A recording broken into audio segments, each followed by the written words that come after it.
luz que, vindo ao mundo, ilumina todo homem. Eu quero ler em Lucas, no capítulo 21, Jesus falando no Monte das Oliveiras aos seus discípulos sobre algumas evidências do tempo e da aproximação da gravidez máxima da história, quando ela teria e terá que parir o Filho do Homem, que já nasceu entre nós, mas será parido dos céus, virá dos céus outra vez. E em meio a esse contexto de tantas coisas que não vem aqui ao caso hoje destacar, até porque quem quiser saber alguma coisa a esse respeito, escreva Lucas 21, de 7 a 36, você vai encontrar no meu portal várias alusões. Ou se você escrever a vinda do Filho do Homem, você também vai encontrar. Então, eu vou me ater a uma descrição que Jesus faz acerca do Espírito que estaria dominando o mundo antes da sua volta. Ele diz que haveria sinais no cosmos e diz que sobre a Terra haveria muita angústia. Angústia entre todas as nações do planeta. Por quê? Por causa da perplexidade, pela perplexidade, por causa do bramido do mar, o mar subindo, por causa do choque das ondas. O mar ficaria imensamente mais gordo, mais alto, mais estranho, mais apavorante, mais ruidoso, ameaçando engolir terras, ilhas, entrar nos continentes. Homens viverão em estado de ansiedade e perplexidade, com medo do futuro e das consequências do que inevitavelmente viria, porque nada se estava fazendo para impedir tal calamidade. E Jesus prossegue e diz, naquele mesmo tempo, haverá homens que desmaiarão de terror, de pânico. Homens desmaiando de terror, de medo, de pânico, pela expectativa das coisas que acontecerão no mundo. Um novo mundo aterrorizante, louco, mutante, zumbificado, indefinido, líquido, sem forma, vazio, fragmentado, no qual todas as colunas civilizatórias ruíram. Um mundo no qual todas as grandes referências para o ajuizamento do pensamento humano desabaram. Um mundo no qual religiões como o próprio cristianismo, que de todas é a que tem o discurso mais ousadamente fraterno, se tornará um grupo humano repetidamente e no final dos tempos tão diferente, tão fratricida, tão um contra o outro, tão cheio de ódio contra a vida, que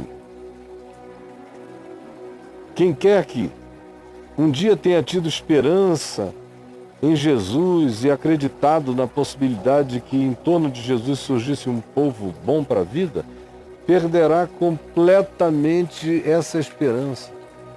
Será um mundo onde ninguém mais sabe quem é. As identidades vão ficar cada dia mais difusas. E com a perda da identidade, o amor se esmorece. O amor, para ser amor, precisa de uma identidade plantada na consciência de quem a própria pessoa seja. O indivíduo sem identidade não ama. Então o que Jesus está dizendo é pavor, perplexidade, por causa do meio ambiente, dos mares subindo, das geleiras derretendo, das águas se elevando, do pânico humano de que os continentes sejam invadidos de maneira trágica pelas ondas, e homens desmaiando de terror, pensando no futuro, em todas as áreas, nas revoluções da genética, com capacidade de alterar, de mudar, de operar e de criar os mutantes que eticamente ninguém quer, mas que pela possibilidade do poder, basta um começar que se iniciará uma sequência de produção clandestina de alterações de criaturas humanas. Será inevitável. E algumas pessoas com mais sensibilidade, olhando para o mundo, pessoas que tinham tido esperança e viram as suas esperanças sucumbirem, ruírem, entrarão numa falência existencial tão grande que eles desmaiarão de terror pela expectativa das coisas que sobrevirão ao planeta. Porque todos verão a natureza da matéria ser mexida, ser abalada, a natureza de todos os micro e invisíveis fundamentos do macro-universo serem alterados, como Jesus diz aqui explicitamente, pois os poderes dos céus, o conjunto da harmonia vai ser alterado, mexido no fundamento da sua existência, porque no fundamento do seu significado já está alterado. Homens desmaiando, perplexidade, angústia. Aí você vem aqui para o Apocalipse, para o capítulo 9, e lê no verso 6 o seguinte, Apocalipse 9:6. Naqueles dias, os homens buscarão a morte e não a acharão. Até porque nós já estamos vivendo numa geopolítica de medicina que, para quem tem algum dinheiro, plano de saúde ou família, que não cuidou bem do pai e da mãe, mas quando vem o pai e a mãe morrendo, resolvem se dedicar a prolongar a dor, a velhice, o sofrimento daquela figurinha que em vida não foi tão bem tratada, mas a culpa agora faz os indivíduos entrarem no prolongamento indefinido da vida, de modo que na classe média, de vez em quando, o que eu ouço e ouço cada vez mais, são os moribundos pegarem na minha mão, me olharem e dizendo que eles não estão me deixando morrer, eu só quero morrer. É só o que eu quero fazer, é morrer. Não preciso desse prolongamento. Aqui no Apocalipse não é disso que se está falando, mas eu me lembrei desse dilema que muita gente vive aqui, de buscar a morte e não conseguir morrer. Também, os homens terão ardente desejo de morrer, aquela angústia de morte. Tem gente me assistindo aqui agora e no mundo inteiro que todo dia pensa em morrer. Não é pensar que um dia vai morrer, pensa em acelerar o processo, porque vivem numa angústia ardente de dessignificado. O futuro é louco, é assombroso, é zumbificado, é vampiresco, é mutante, é crescentemente desumanizado. O que eu estou fazendo aqui? O que eu vou fazer lá? Como será esse mundo para os meus filhos então? Isso gera uma expectativa imensa acerca das coisas que sobrevirão ao mundo. A natureza em gemidos, a terra em convulsão e a alma sendo molestada por essa imagem aqui dos escorpiões multifacetados que ferroam a alma com dor existencial o bastante para fazer o indivíduo não querer mais viver, mas ainda não o suficiente para ele decidir se matar. De modo que essas pessoas e essa geração existe com um ardente desejo de morrer, que produz de tudo. Quando o indivíduo entra no ardente desejo de morrer, ele não tem mais nada a perder. Aí, se ele não se mata, A angústia dele, no entanto, vai ser aplacada enquanto ele puder por opioides diversos. Vai viver sob analgésicos, em alguns casos, quem tem mais poder, sob anestésicos. Outros entram nas drogas, as drogas eufóricas, cocaína, metanfetamina, ou então a bebida alcoólica, que de todas as drogas é a mais difundida e é a menos tratada e a mais danosa, disparada. E que está em todas as mesas. Para quem sabe beber e parar, é só uma bebida gostosa. Agora, tem gente, especialmente meninos novos e meninas, que estão começando a beber com 13, 14, 15 anos de idade e não sabem mais parar. Não sabem mais. O problema não é a cerveja, são os bebedores. Não é o vinho, são os bebedores. Porque uma geração angustiada com desejo ardente de morrer terá limites em quê? Uma geração desesperada, sofrendo das expectativas das coisas que sobrevirão planetariamente ao mundo, que vivem movidos por terror ou acachapados por síndromes de pânico e depressão, e que a cada passo que dão sentem um ardente desejo de morrer, mas a morte foge deles. O que lhes sobra? Senão a embriaguez, senão o excitamento químico artificial, senão o crack, senão os opioides e os analgésicos, e os soníferos, e os ansiolíticos, e as contraposições químicas, uma para diminuir, outra para levantar, o dia inteiro. E a angústia latente não passa, não passa, não passa, e aquela vontade enorme de morrer está lá, presente, presente, presente. Foi um dos cenários que Jesus descreveu para esse tempo. Bom, de vez em quando eu falo num assunto. Recentemente mesmo eu fiz uma fala aqui para uma conferência no Mackenzie do Rio sobre suicídio e eutanásia, onde eu falei mais de 1h20, 1h30. Aí no meu portal, se você escrever suicídio na procura, você vai achar também muita coisa. Por que eu estou falando nisso hoje?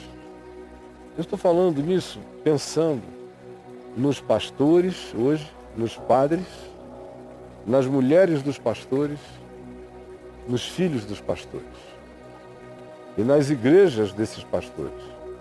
Eu venho falando de tempo em tempo, e tragicamente eu disse há uns 5 anos atrás, que nós estávamos entrando numa era de suicídio de pastor e de figuras sacerdotais. Está aí no portal também.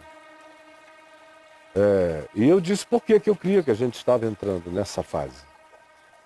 E ela está se provando real. Cada dia mais. Eu só não vejo aqueles que estão escrevendo artigos sobre o fenômeno dos suicídios pastorais crescentes, e de padres também, mas mais de pastores, nos Estados Unidos. Eu não os vejo irem lá na raiz do problema. Eles sempre dizem que o pastor foi vitimado por depressão, por pânico. Aí aconselham a igreja a tratar o pastor como gente, a entender que ele é humano. E é isso, que ele também sofre. São aqueles livrinhos ainda muito poliana moça, água com açúcar, não entenderam a gravidade da situação. Porque não querem admitir a gravidade da situação, estão achando só que é crise crescente de depressão. A depressão, nesse caso, é só um sintoma. A depressão é um sintoma, não é a causa desses suicídios. A causa é outra, a causa é a falência existencial. Note que a maioria desses pastores no mundo inteiro que estão se suicidando, e é crescente e grande o número. Só que no Brasil, semana passada, eu recebi informação de 3, dos que eu recebi informação.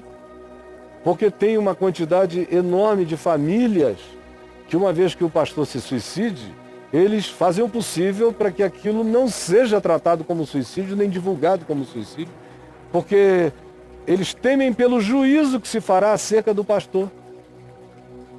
Que os crentes digam que porque ele se suicidou ele foi para o inferno. E toda essa besteirada inventada na idade das trevas, no período mais negro da percepção humana, e não tem nada a ver com o Evangelho. Escondem.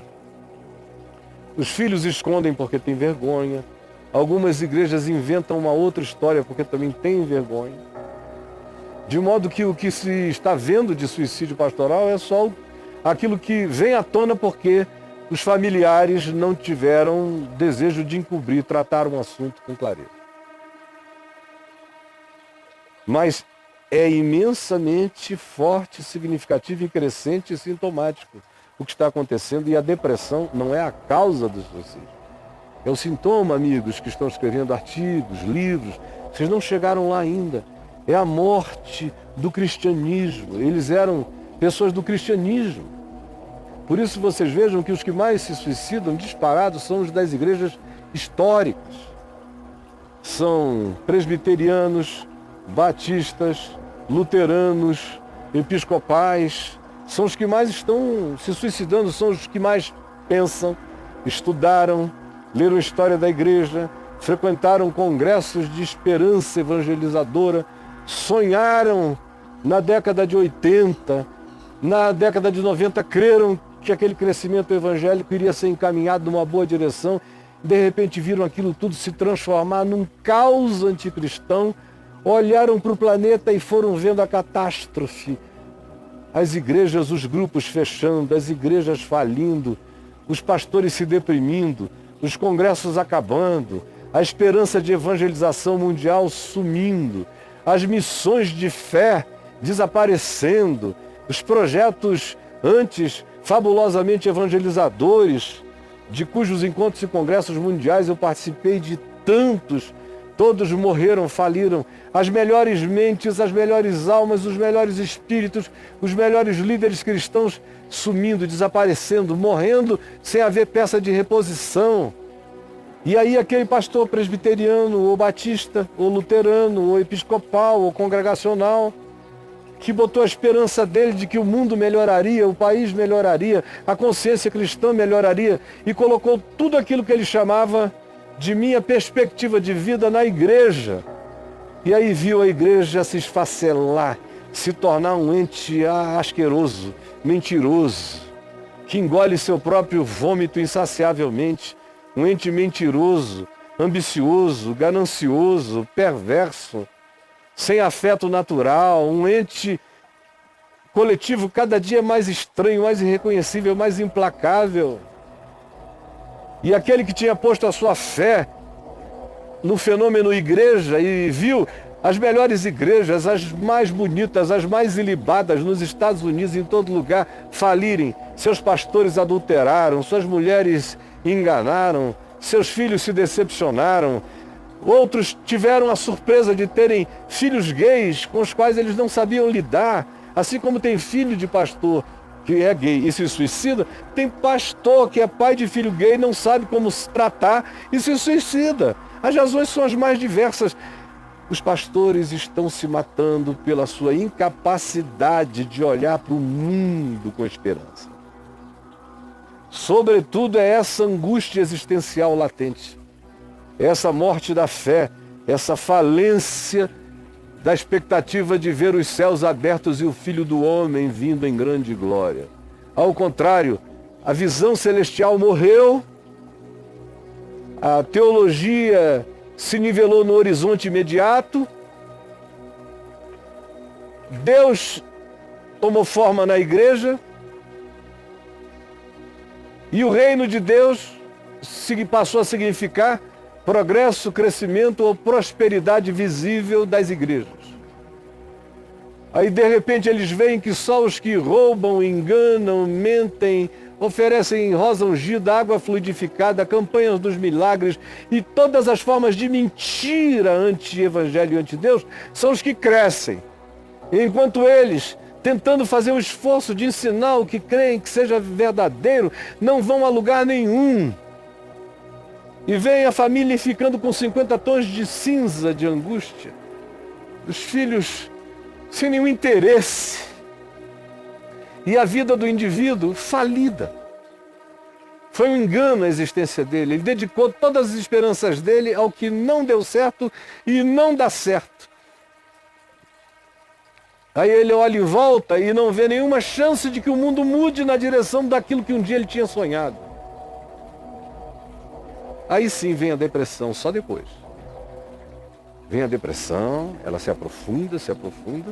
Cada dia mais ela conta aquela história de que você viveu à toa, a existência não fez sentido, você já está com 50 anos, não dá mais para retornar, perdeu a viagem, nada faz sentido. E a essa altura, muitas dessas pessoas perderam a fé no amor de Deus, perderam a fé na graça de Jesus.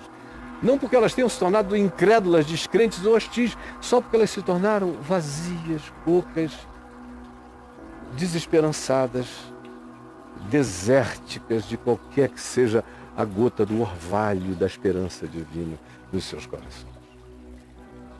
Como Paulo disse, se a nossa esperança em Cristo se limita apenas a esta vida, seja qual seja a motivação do horizonte desta vida, se for só isso, ninguém suporta. Nós nos tornamos, por sermos cristãos, que perderam a esperança eterna, a glória eterna, a presença eterna, e nos dedicamos só ao que chamamos de cristianismo no horizonte da história. Quando vimos a falência daquilo a que nos dedicamos, muitos entraram numa depressão abismal, não suportaram a agonia e até nem tiveram coragem, muitos deles, de buscar tratamento. E o suicídio é assim, um ardente desejo de morrer, oportunista. Basta encontrar um indivíduo um pouco mais frágil num dado dia, basta 1 minuto, 2, 4, 5 de uma angústia indizível, que muitos entram naquele molde autômato de serem guiados pela angústia até a morte. Eu não estou preocupado com a alma dessas pessoas, eu creio no amor de Jesus, eu creio que todas elas estão sendo recolhidas no amor do Pai, eles estão se matando por frustração, porque sonharam que a vida podia ser melhor, um mundo melhor. Com a igreja que eles criam, que era a igreja de Deus, com um papel mais digno, e de repente viram tudo isso passar porque já é passado. O cristianismo só não é passado para a grande população ignorante da América Latina, da África e alguns muito ignorantes, fanáticos de costumes nos Estados Unidos. No resto do planeta, o cristianismo é uma memória que ainda tem símbolos presentes, mas já não tem relevância quanto a mudar o mundo. Quem tem essa percepção e tem como percepção só isto, vai entrando em estado de profunda agonia, que pode ser o trigger, o gatilho de um ímpeto suicida. Se você quer conversar comigo a esse respeito, você que está sofrendo isso, pastor, padre ou qualquer outro ser humano, especialmente aqueles que se apresentam como solucionadores da vida e descobrem que suas próprias existências perderam significado, isso é muito pior. Se quiser conversar comigo anonimamente, me escreva no portal caifab.net. Ou então você que é esposa. Também tem muita esposa de pastor se matando, elas só não são muito noticiadas.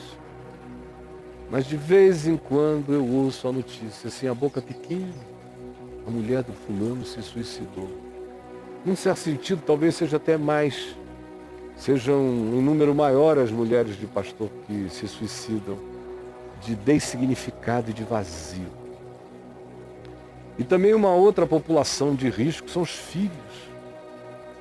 Por um monte de razões, de impedimento de confissão, até da dor que sentem, da angústia que sentem, da vontade suicida que sentem e em casa não podem reportar. Às vezes o report já vem com o corpo morto. Vocês me entenderam? E se você achar que o que eu disse aqui mais uma vez, porque se você escrever suicídio aí no meu portal, você vai achar em grande quantidade. Se você achar que o que eu disse hoje pode ser útil para uma quantidade grande de amigos, pastores, padres ou líderes religiosos em angústia, em desesperança, em depressão, está lotado. Lotado Quando eu vou ao Rio, a São Paulo, meu Deus, eu ouço tanto pastor com angústia de morte que vocês não podem nem imaginar. Assim, no presencial. Me escrever, me mandar o WhatsApp, toda hora. E eu sei que os que estão tentando ajudar ainda estão tratando leucemia com esparadrapo. O buraco é mais embaixo, a angústia é mais profunda e as causas são essas que foram enumeradas e são poderosas. São pessoas que serviram a religião da ressurreição e da esperança, que perderam a esperança da própria ressurreição. Não suportaram a profecia de miséria do mundo e na sua ardente angústia de morrer, alguns deles sucumbiram. Senhor Jesus, é que essa palavra chegue a quem precisa ouvir. Chegue a quem precisa ser curado dessa agonia. Chegue nas casas, nas famílias angustiadas, desesperadas de tanta gente. Gente que prega para o povo e vive com vontade de se matar. Por favor, derrama o teu espírito com amplitude e atrai, chama para cá os que estejam precisando. É o que eu te imploro em nome de Jesus.